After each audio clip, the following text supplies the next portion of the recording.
Hello student, welcome back to new video of our channel be biological with Sachin ji. 9th class की जो video रहेगी chapter 15 management of natural resources या improvement in food resources आप इसको बोल सकते हो, इसका एक नेक्स्ट पार्ट है। चलो शुरू करते हैं। इधर न्यूट्रिएंट मैनेजमेंट, इससे पहले हमने पढ़ा था आपका क्रॉप वैरायटी इम्प्रूवमेंट। ओके, एक सेकेंड, आई थिंक ये थोड़ा सा पीछे रह गया। ये रहा क्रॉप प्रोडक्शन एंड मैनेजमेंट। इससे पहले जो आर्टिकल पढ़ा था वो था आपका क्रॉप वैरायटी इम्प्रूवमेंट। ठीक है, वैरायटी हमने बता दिया किस तरीके से आप बेटर क्वालिटी की जो फसल है वो उसका सीड प्रिपेयर करोगे, उसको एक ब्रीड लेके आओगे। अब बात आ गई, आपके पास ऐसा सीड है, अब जो आप उसको प्रोड्यूस करते हो खेत के अंदर, उसको किस तरीके से आप मैक्सिमम एफर्ट करके मैक्सिमम प्रोडक्शन के लिए प्रमोट करोगे। तो चलिए देखते हैं। In India, as in many other agriculture-based country, farming ranges from small to very large farms. अब इंडिया के अंदर भी भाई हर टाइप का किसान है। विदेशों में तो बड़े बड़े फार्म्स होते हैं, कई सौ के किलो के, मतलब किले जो होते हैं ना, एकड़ के, कई एकड़ के, 50, 60, 70, 100 एकड़ के वहाँ पे बड़े बड़े टुकड़े होते हैं। हमारे यहाँ पे भी कुछ जमींदार जो होते हैं, बड़ी बड़ी ज़मीन के मालिक हैं, वो 2, 4, 6, 10, 15, 20, 30 एकड़ ज़मीन तक पे खेती करते हैं। ठीक है, डिफरेंट फार्मर दस हैव मोर और लेस लैंड। तो भाई अलग अलग किसानों के पास अलग अलग टाइप का लैंड है, किसी के पास कम है, किसी के पास ज़्यादा है, और जिस तरीके से वहाँ पे आपका क्या है, ज़मीन कम ज़्यादा है, उसी हिसाब से उनके पास पैसा भी कम ज़्यादा होगा, और इन्फॉर्मेशन और जो टेक्नोलॉजी का ज्ञान होगा वो भी उनके पास कम होगा। सब एक जैसे नहीं होते। In short, it is the money और financial condition that allow farmer to take up different farming practice and agriculture technology. तो कुल मिला के जो आपके क्या है, जो फाइनेंशियल कंडीशन है और साथ में जो पैसा है, वो आपको इस लायक बनाता है कि आप नई नई टेक्नोलॉजी का इस्तेमाल कर पाओगे या नहीं।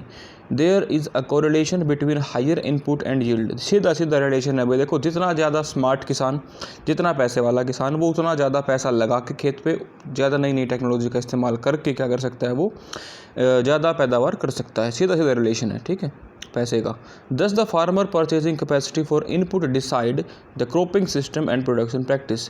तो अब भाई किसान क्या क्या खरीद सकता है, उसकी जो कैपेबिलिटी है वो सीधा सीधा डिफाइन करती हैं कि वो कैसी फसल उगाएगा, किस तरीके से उगाएगा, कितना प्रोडक्शन करेगा। Therefore production practice can be at a different level. तो इस हिसाब से अलग अलग लेवल पे हो सकती है। तो वो आपकी है 3 टाइप की। ठीक है, एक तो होती है नो कॉस्ट। आपने कुछ नहीं किया, जैसे अब हमने गेहूँ काटे हैं, आप इनको रख दोगे, सारा साल इस्तेमाल करोगे, कुछ गेहूँ बच जाएंगे, आप उनको अगले साल सीधा अपने खेत में उगा दोगे। तो आपने खर्च से कोई पैसा नहीं लगाया हो, ना कोई दवाई डाल रहे हो, तो उससे क्या होगा, आपकी नो कॉस्ट प्रोडक्शन। उसके बाद लो कॉस्ट, आप हल्का फुल्का अच्छा बीज भी ले आते हो, चलो बीज लाने के पैसे से बीज ले आए, थोड़ा बहुत आप दवाई वगैरह ले आए, तो इस तरीके से क्या होता है, आप थोड़ा बहुत इन्वेस्ट कर देते हैं, उसको बोलते हैं लो कॉस्ट। इसके बाद हाई कॉस्ट, आपके पास अच्छे अच्छे मशीन्स हैं, अच्छे ट्रैक्टर वगैरह हैं, अच्छा पानी देने का सिस्टम है। ठीक है, तो आप ज़्यादा पैसा इन्वेस्ट कर सकते हो, तो क्या कहलाता है आपका हाई कॉस्ट प्रोडक्शन प्रैक्टिस। इसके बाद आपका आता है आगे, अभी नहीं चीज़ों में पढ़ेंगे, 1 बाय 1 चीज़ें। देखो, किसी भी फसल को सबसे पहले जो चीज़ चाहिए होती है वो क्या होती है, आपकी न्यूट्रिएंट चाहिए होता है, नरिशमेंट चाहिए होता है। Just as we need for development, growth and well being, plant also require nutrient for growth. जिस तरीके से हमें क्या चाहिए होता है, खाना पानी चाहिए होता है, बढ़िया फूड चाहिए होता है ग्रो करने के लिए, वेल होने के लिए, तो ऐसे ही प्लांट को भी क्या चाहिए होता है, आपका nutrient are supply to the plant by air, water and soil. अब नेचुरल रिसोर्सेज क्या हैं आपके, देखो, हम हवा में तो पौधे रहते हैं, ठीक है, इसके अलावा वाटर उनको मिलता है ज़मीन से, ज़मीन में न्यूट्रिएंट होते हैं, तो वहाँ से वो इन चीज़ों को गेन करते हैं। There are several nutrient which are essential for plant. इसके अलावा अब देखो, न्यूट्रिएंट की बात हो गई। अब न्यूट्रिएंट जो है ना, वो अलग अलग टाइप के होते हैं। कुछ ऐसे होते हैं जो आपको लार्ज अमाउंट में चाहिए होते हैं, उनको बोलते हैं आपके मैक्रो न्यूट्रिएंट, और कुछ ऐसे होते हैं जो कम अमाउंट में चाहिए होते हैं, उनको बोलते हैं माइक्रो न्यूट्रिएंट। ठीक है, air supply carbon, oxygen, hydrogen.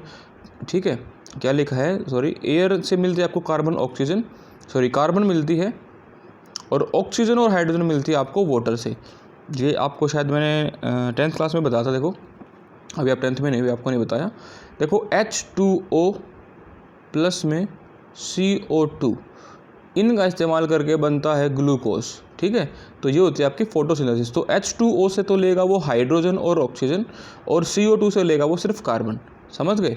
तो एयर से मिली कार्बन, वाटर से मिला हाइड्रोजन और ऑक्सीजन, इसको इस तरीके से समझो। And soil supply other 13 nutrient to the plant, कितने हैं भाई 13 न्यूट्रिएंट हैं। Amongst these some are require in large quantity and therefore called macronutrient, अब 13 में से कुछ चाहिए ज़्यादा अमाउंट में, उनको बोल देंगे macronutrient. The other nutrient are used by plant in small quantity and are called micronutrient, और बाकियों को क्या बोल देंगे माइक्रोन्यूट्रिएंट। तो यहाँ पे आपके सामने टेबल है छोटी सी, यहाँ से आप इनको समझ सकते हो कि कहाँ से क्या क्या मिलता है। एयर से आपको क्या मिली कार्बन, देखो ऑक्सीजन यहाँ से यूज़ नहीं होती, ठीक है। जब ग्लूकोज बनता है तो वो कार्बन डाइऑक्साइड वाली ऑक्सीजन नहीं होती, वो ऑक्सीजन वाटर वाली होती है, ये आप हायर क्लास में जाके पढ़ोगे। और वाटर से आपको मिलेगा ऑक्सीजन के साथ साथ हाइड्रोजन। अब सॉइल से तो 13 मिल रहे थे, काउंट करो 1 2 3 4 5 6, ओके 6 आपके क्या हैं macronutrient, nitrogen, phosphorus, potassium, calcium, magnesium and sulphur, कितने थे 6। अब बचे हुए 7, 1 2 3 4 5 6 7, 7 आपके क्या हैं माइक्रोन्यूट्रिएंट। तो ये चीज़ें आपको प्लांट को चाहिए प्रॉपर ग्रोथ के लिए। अब कैसे चाहिए ये देखो, हमने कहा था ये ऊपर वाले 6 आपको ज़्यादा अमाउंट में चाहिए, ठीक है, इसलिए इनको बोलते हैं मैक्रो, और जो आपके हैं माइक्रो वो प्लांट को कम अमाउंट में चाहिए होते हैं। अगर ये कम हो जाएंगे तो क्या होगा, जैसे कि आप खाना छोड़ दो, ठीक है, या कोई ख़ास चीज़ खाना छोड़ दो, आप प्रोटीन लेना छोड़ दो, जैसे कि हमने बात करी थी मेरी इसमें स्क्वाश योरकर की, ठीक है, लास्ट वीडियो में जो 11th क्लास के लिए बनाई थी, वो डाइजेशन पे थी, बड़ा सिंपल टॉपिक था। अगर कोई खाली हो बच्चा तो उसको भी देख लेना, हालांकि खाली हो, बट अभी अपने काम पे फोकस करते हैं। देखो प्रोटीन की कमी हो जाती है कई बार बॉडी के अंदर, कई बार आप खाना तो काफ़ी ज़्यादा खा रहे हो लेकिन ना उससे आपको एनर्जी नहीं मिल रही, कैलोरीज नहीं मिल रही, तो उससे क्या होती है डेफिशिएंसी हो जाती है, ठीक है। तो देखो अगर डेफिशिएंसी अगर होती है न्यूट्रिएंट की, तो वो प्लांट की फिजियोलॉजी को, उसकी प्रोसेसेस को, उसके रिप्रोडक्शन को, उसकी ग्रोथ को, और वो कैसे माहौल में अपने आप को ढालता है, ससेप्टिबिलिटी, उन चीज़ों को मतलब उनके साथ छेड़खानी होती है और वो बीमार हो जाता है। To increase the yield the soil can be enrich by supplying this nutrient in the form of manure and fertiliser. अगर आपको यील्ड बढ़ानी है तो इन चीज़ों को आपको इंश्योर करना पड़ेगा कि सप्लाई जो है वो प्रॉपर होती रहे।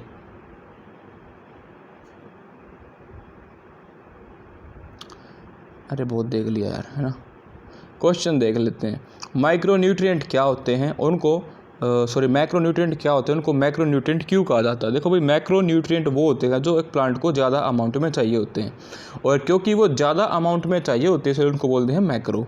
अब आ गया how do plant get this nutrient, जो आपने ऊपर पढ़ा था, plant get this nutrient by 3 different sources like air, water and soil, और आप आगे लिख भी सकते हो, from air we get carbon and oxygen, from water we get hydrogen and oxygen, and from soil we get plant get जो भी आपके सारे थे ना, iron, sodium, nitrogen, carbon, sulphur, etcetera, वो सारे।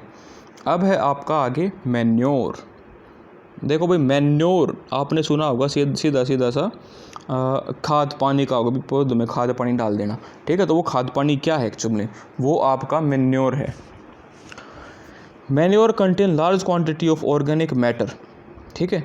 मैन्योर के पास क्या होते हैं, काफ़ी ज़्यादा ऑर्गेनिक मैटर होता है, and it's also supply small quantity of nutrient to the soil.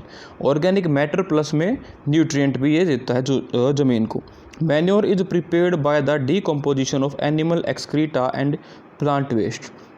Animal excreta और प्लांट वेस्ट को प्रोसेस करके ये बनाया जाता है। आपने देखा होगा जो गांव से बच्चे बिलोंग करते हैं, उनके घर पे जो गाय भैंस का जो कचरा होता है, जो गोबर होता है, उनको ना घर वाले ले जाके एक गड्ढे में डालना शुरू कर देते हैं, या जो उनके घेर जिनको बोलते हैं, या गितवाड़े हैं, या कुरडी वगैरह जो हैं, वहाँ पे उनको ले जाके वो डालते हैं। प्लॉट होते हैं स्पेसिफिक, तो उनको ना उनका ढेर लगा देंगे और फिर उसको छेड़ते नहीं, वो 6 महीने 7 महीने, धीरे धीरे क्या होगा, वो बिल्कुल गल जाता है, ठीक है। और वो सारा गोबर गल सड़ के बिल्कुल मिट्टी जैसा हो जाएगा, डार्क ब्राउन ब्लैक कलर का, मिट्टी जैसा बिल्कुल, ना उसमें कोई स्मेल रहेगी, ना उसके अंदर कोई चिपचिपापन रहेगा, बिल्कुल मिट्टी बन जाएगा, तब वो बन जाता है मैन्योर। ये उसके अंदर आप पौधे मिला सकते हो, कोई अगर जानवर मर गया तो उसको भी अगर दबाते हो तो वो भी बाद में किस में कन्वर्ट हो जाता है मैन्योर के अंदर। Manure help in enriching soil with nutrient and organic matter and increase soil fertility. अब ये क्या करेगा भाई, न्यूट्रिएंट देगा ज़मीन को, उसके अंदर ऑर्गेनिक मैटर बढ़ा देगा। तो जब एक चीज़ को, एक सॉइल को ज़्यादा अमाउंट में न्यूट्रिएंट मिल रहा है तो उसकी जो फर्टिलिटी है, जो अनाज पैदा करने की उसकी जो कैपेसिटी है वो सारी बढ़ जाएगी। The bulk of organic matter in manure help in improving the soil structure. जो बल्क है ऑर्गेनिक मैटर का वो हेल्प करता है सॉइल स्ट्रक्चर को इम्प्रूव करने में। This involve increasing the water holding capacity and Sandy soil. और जो ऑर्गेनिक मैटर है वो वाटर होल्डिंग कैपेसिटी को भी बढ़ाता है, खासकर किस मिट्टी में, जो रेतीली मिट्टी होती है, ठीक है। इन क्ले सॉइल, अगर अपनी चिकनी मिट्टी है वो ज़्यादा हार्ड होती है, देखो सैंडी सॉइल ज़्यादा लूज़ होती है तो उसको वो ढंग से कर देता है, उसके अंदर थोड़ा सा ऑर्गेनिक मटेरियल मिला के।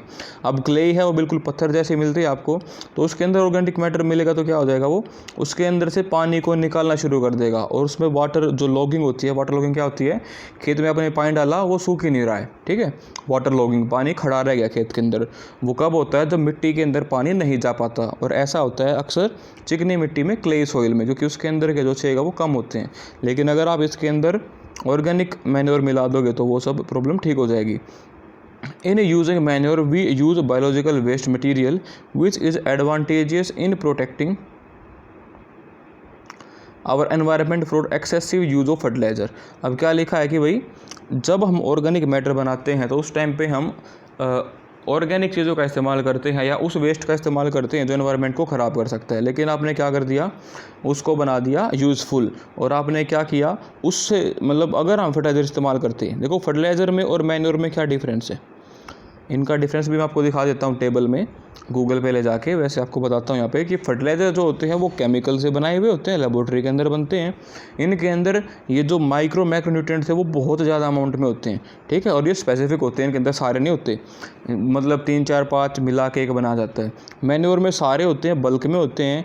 मैन्योर थोड़ा काम स्लो करता है, 2-3 साल तक काम करेगा। फर्टिलाइज़र आपका स्पेसिफिक होता है, जल्दी काम करता है, ठीक है। तो मैं आपको लेके चलता हूँ एक बार गूगल पे, जहाँ पे आपको इनके बीच का डिफरेंस मैं दिखा दूँगा। और एक बार मैं देख लेता हूँ, शायद यही ना हो कोई डिफरेंस। ये है आपकी टेबल जिसके अंदर दोनों डिफरेंसेस दिए गए हैं। आप इसको यहाँ पे पॉज करके इनको राइट डाउन कर सकते हो अपनी नोटबुक के अंदर भी, ठीक है। तो डिफरेंसेस हैं यहाँ पे, काफ़ी इजी हैं। बाकी जब मैं पढ़ाऊँगा आपको चैप्टर तो वहाँ पे भी आपको ये कवर हो जाएंगे। अब दोबारा चलते हैं अपने पेज पे।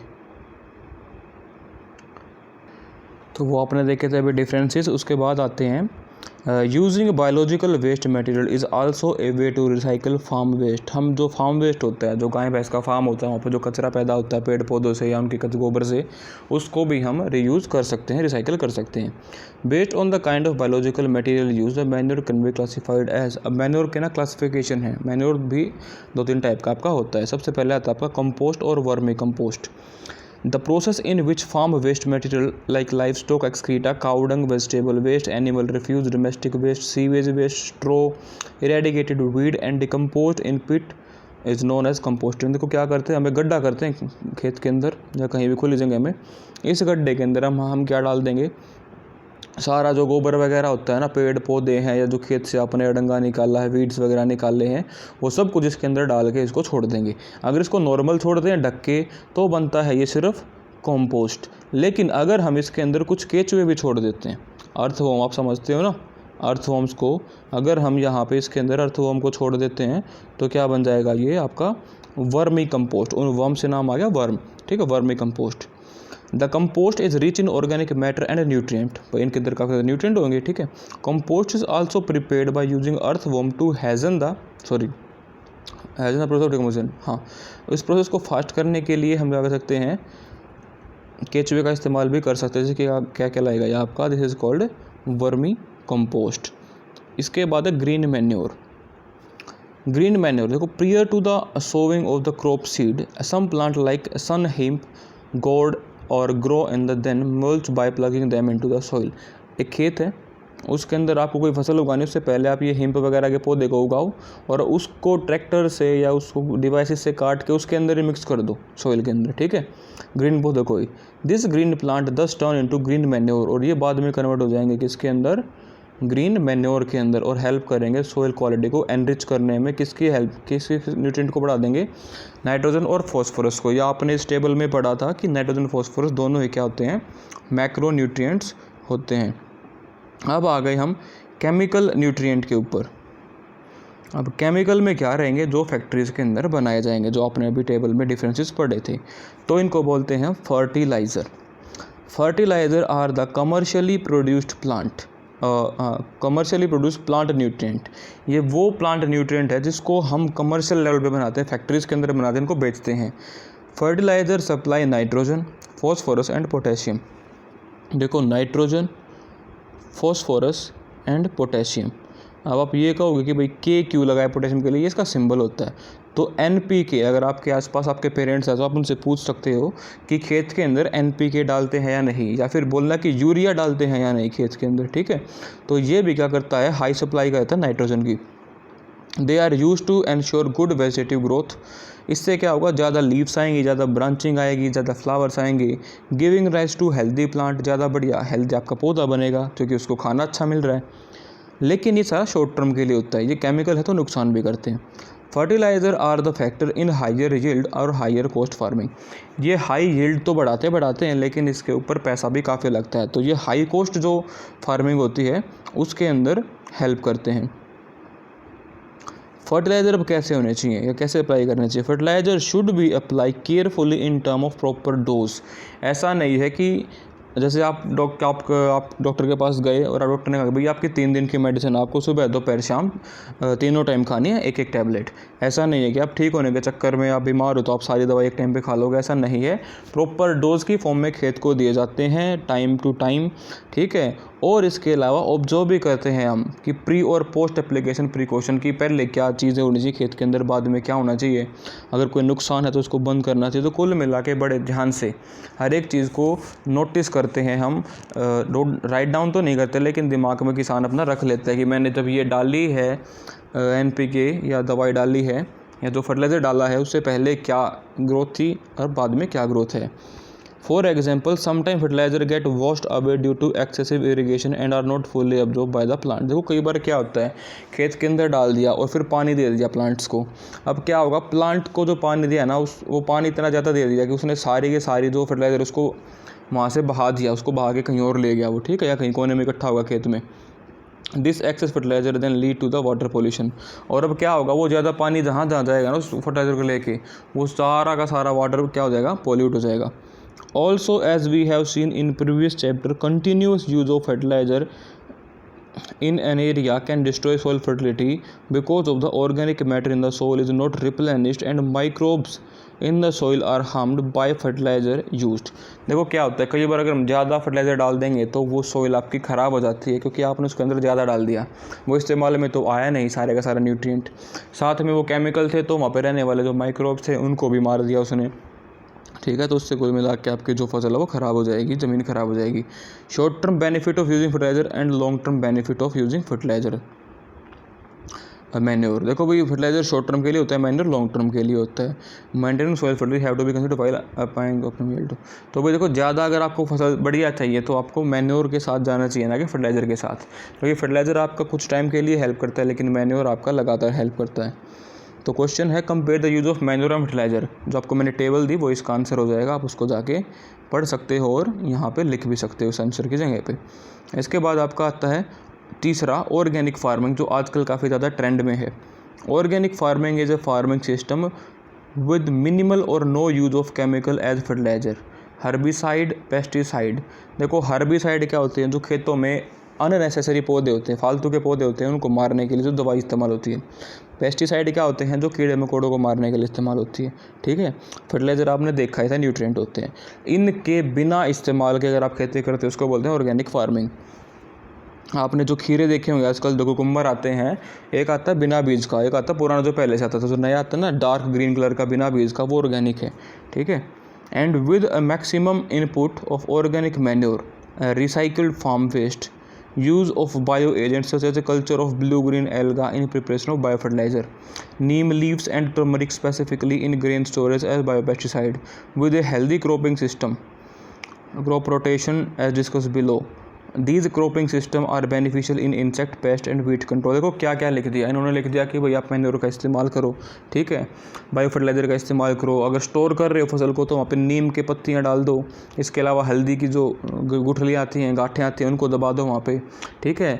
आप बिना किसी जहर के, बिना किसी दवाई के अगर ऐसा करते हो, और अगर आप वहाँ पे बार बार फसलों को क्या करते हो, रोटेट भी करते हो, जिसको बोलते हैं क्रॉप रोटेशन, जो कि हम आगे पढ़ेंगे, अगर वो सारे आप काम करते हो तो वो क्या कहलाता है आपका ऑर्गेनिक फार्मिंग।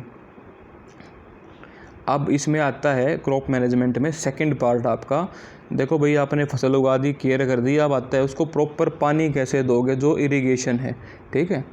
अब ये 20 मिनट की वीडियो है, मैं इसको यहीं रोक रहा हूँ, इरिगेशन से हम अगली वीडियो में पढ़ेंगे। तब तक के लिए जय हिंद, जय भारत। लाइक शेयर सब्सक्राइब करें, कमेंट नहीं करते आप तो किया करो, ठीक है।